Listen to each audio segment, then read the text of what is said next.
Yo, we all know Diddy, the mogul, the icon, the guy who went from intern to running his own empire. He's got the cars, the clothes, the Cyrock endorsements. But what about the stuff behind the champagne toasts and the red carpets? What about the whispers and the shadows that follow a king? Diddy's journey, man, it's got more twists and turns than a Biggie verse. We're talking feuds, tragedies, even rumors of haunted houses. This ain't your mama's fairy tale. This is Diddy's world, and trust me, it's way more complicated than it looks.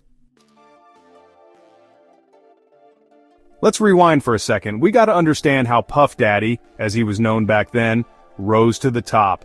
Harlem born and bred, Howard University dropout. He hustled his way up from intern at Uptown Records to becoming a hit-making machine.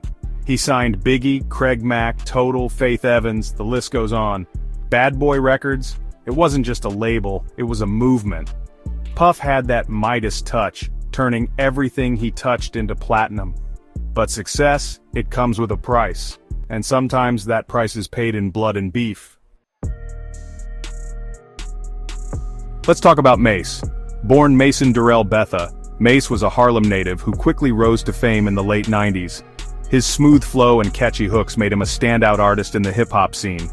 He was more than just a rapper, he was a cultural icon, influencing fashion, slang, and the overall vibe of the era. Now there was a time when Mace was the golden child of Bad Boy. Under the wing of Sean Diddy Combs, Mace's career skyrocketed. He was featured on numerous hits, and his debut album, Harlem World, went multi-platinum. The synergy between Mace and Diddy seemed unstoppable, a perfect blend of talent and business acumen. He had the rhymes, the charm, the hits. Mace was everywhere, on the radio, on TV, and in magazines. His influence was undeniable, and he became a household name. Fans couldn't get enough of his laid-back style and infectious energy. He was living the dream, or so it seemed. But the relationship between him and Diddy, it soured quicker than a bottle of Cristal left open at a party. Behind the scenes, things were far from perfect. Rumors of financial disputes and creative differences began to surface. The once inseparable duo started to drift apart, and the tension was palpable. Mace accused Diddy of shady business deals, holding him back, not paying him what he deserved. He felt exploited and undervalued, a common tale in the music industry. The accusations were serious, and they painted a grim picture of the business side of Bad Boy Records. Mace wasn't just fighting for money, he was fighting for his dignity and artistic freedom. He walked away from it all, found religion, even started preaching. It was a shocking move that left fans and industry insiders baffled. Mace traded his flashy lifestyle for a more humble existence, dedicating himself to his faith. He became a pastor, delivering sermons instead of verses, and seemed to find a new sense of purpose. Years later, he came back to music, reigniting the feud. His return was met with mixed reactions. Some were thrilled to see him back, while others questioned his motives. Was it a genuine comeback, or a desperate attempt to reclaim past glory? Regardless, Mace's re-entry into the music scene brought old wounds to the surface. This wasn't just about money, it was about respect, loyalty, and the dark side of the music industry. The Mace and Diddy feud serves as a cautionary tale, highlighting the complexities and challenges that come with fame and fortune. It's a story of ambition, betrayal, and the quest for redemption, reminding us that even in the glamorous world of hip-hop, not everything that glitters is gold.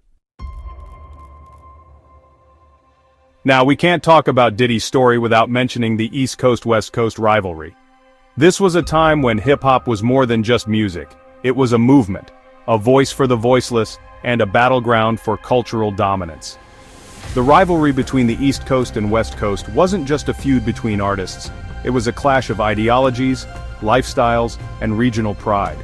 The stakes were high, and the tension was palpable. This wasn't just about music, it was a cultural war.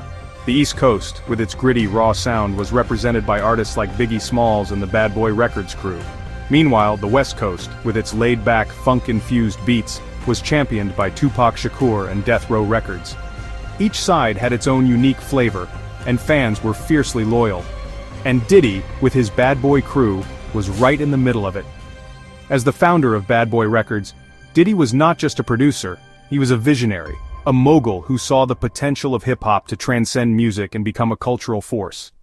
His ambition and drive were unmatched, and he quickly became a central figure in the East Coast scene. Biggie and Tupac, two of the greatest rappers of all time, became symbols of this conflict. Their lyrics, their personas, and their rivalry encapsulated the essence of the East Coast-West Coast divide. They were friends turned foes, and their public feud added fuel to the already raging fire. Their deaths, just months apart, shook the hip-hop world. Diddy was deeply affected. The loss of Biggie was not just a personal tragedy for Diddy, it was a blow to the entire hip-hop community. Biggie was more than an artist. He was a cultural icon, a voice for a generation. He lost a friend, a brother in Biggie. The bond they shared was more than just professional, it was deeply personal. They had come up together, faced the struggles of the industry together, and achieved success together. Biggie's death left a void in Diddy's life that could never be filled. The guilt, the grief, it haunted him. Diddy often reflected on the events that led to Biggie's death, questioning if there was anything he could have done differently. The weight of the loss was a heavy burden to bear, and it left an indelible mark on his soul. Some people even blamed him for fueling the fire, for making it worse. The media and public were quick to point fingers, and Diddy found himself at the center of a storm of controversy. The accusations were painful, adding to the already overwhelming grief he was experiencing. It's a dark chapter in hip-hop history, and Diddy's role in it is still debated today. While some see him as a visionary who helped shape the genre, others view him as a controversial figure whose ambition may have contributed to the tragic events. Regardless of where one stands, there's no denying that Diddy's impact on hip-hop is profound and lasting. Section 5. The Night at Club New York, Shots Fired, Questions Linger. December 27, 1999, Club New York. The city was alive with the energy of the holiday season, and Club New York was the epicenter of the nightlife.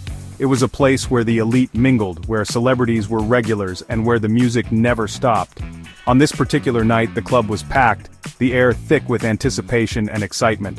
Among the crowd were Diddy, J-Lo, and their entourage enjoying the night, dancing and celebrating. The atmosphere was electric, the music pulsating through the walls, but then, without warning, shots rang out, piercing through the revelry and shattering the night.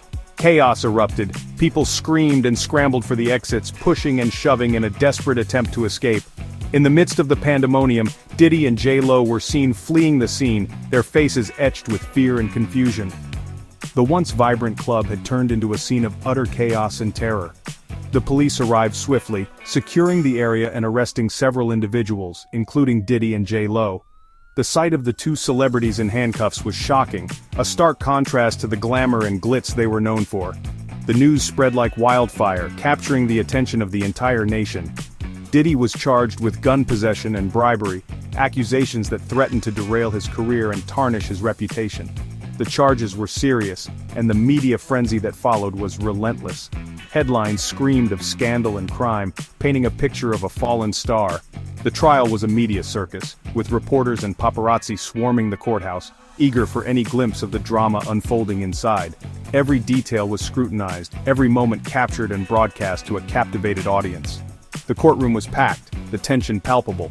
Throughout the trial, Diddy maintained his innocence, insisting that he was merely trying to protect J-Lo. His testimony was emotional, his voice steady but filled with conviction. J-Lo too looked on with concern, her support unwavering. The world watched, waiting to see how the drama would unfold. In the end, after weeks of intense scrutiny and speculation, Diddy was acquitted. The gavel came down and the courtroom erupted in a mix of relief and disbelief. Outside, Diddy celebrated with his supporters, a free man once more. But the shadow of that night lingered. Despite the acquittal, the incident left a stain on his reputation. Questions about his involvement and his character persisted, casting a long shadow over his career. The headlines continued to question his innocence, and the public's perception of him was forever altered. It raised questions about his involvement, his character. Was he truly innocent, or was there more to the story than met the eye? The whispers and rumors never fully died down, and the incident remained a topic of speculation and intrigue. Was he a victim of circumstance, or was there more to the story? The truth perhaps lies somewhere in between, shrouded in the shadows of that fateful night. As the city moved on, the questions lingered, a reminder of the fragility of fame and the ever-present specter of scandal. Section 6. Haunted Houses and Unsettled Spirits. Now this is where it gets a little spooky. Diddy's mansion in Los Angeles, a luxurious estate, was rumored to be haunted. People whispered about strange occurrences, unexplained noises, even apparitions. Some said it was the ghost of Biggie, still watching over his friend. Others claimed it was the restless spirits of the house's previous occupants. Diddy never confirmed nor denied these rumors, but the stories persisted, adding another layer of mystery to his already enigmatic persona. Section 7. A legacy of triumph and turmoil. So, where does this leave us with Diddy? He's a complex figure, no doubt.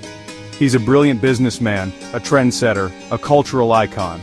He's given us some of the most memorable music of our time. But he's also been embroiled in controversy, tragedy, and accusations. His story is a reminder that success often comes with a dark side, and even those who seem to have it all can be haunted by their past. Section 8. The GOAT debate Puff's place in hip-hop history. Look, you can't talk about the greatest hip-hop artists and producers of all time without mentioning Diddy. He didn't just ride the wave, he created the wave, he revolutionized the game. He brought slick marketing and a pop sensibility to hip-hop. But some say he's a culture vulture, that he exploited artists for his own gain. They say he watered down hip-hop, made it too commercial. The debate rages on. Section 9. The man behind the music, judging Diddy. At the end of the day, who are we to judge Diddy? He's lived his life on his own terms, for better or for worse. He's achieved more success than most people can even dream of. But he's also experienced unimaginable pain and loss. So, next time you see Diddy on your TV screen sipping on that Ciroc, remember there's more to him than meets the eye. There's a whole lot of history, a whole lot of baggage behind that smile. And maybe, just maybe, that's what makes him so damn fascinating.